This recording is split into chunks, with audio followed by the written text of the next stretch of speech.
I always want to give both sides. I want to give the evolutionist a sporting chance.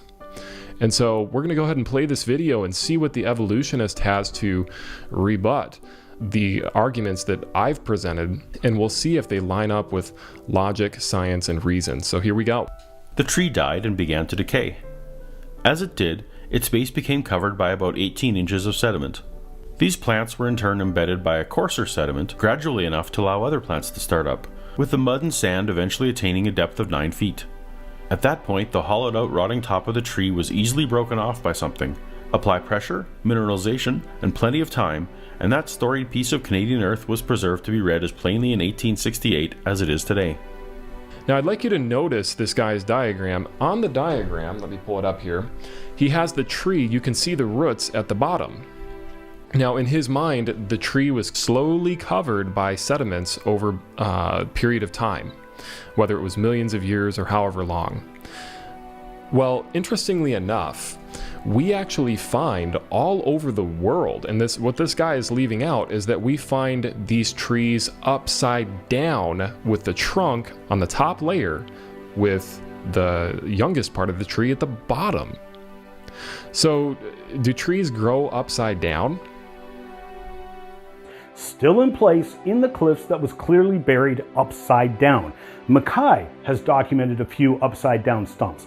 I have encountered 3 myself personally. So what these evolutionists leave out, they'll say, well, the tree could have stood there while the layers slowly gathered around it over millions of years. Well, how do you explain a tree that is upside down with the trunk at the top? There is no other explanation other than the fact that it was pulled up, it was yanked up by some type of catastrophe, a flood, and it flipped itself around through hydrologic sorting.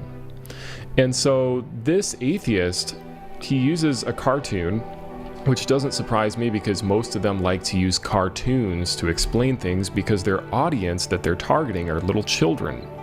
They know that little children like to watch cartoons. I liked to watch cartoons when I was growing up.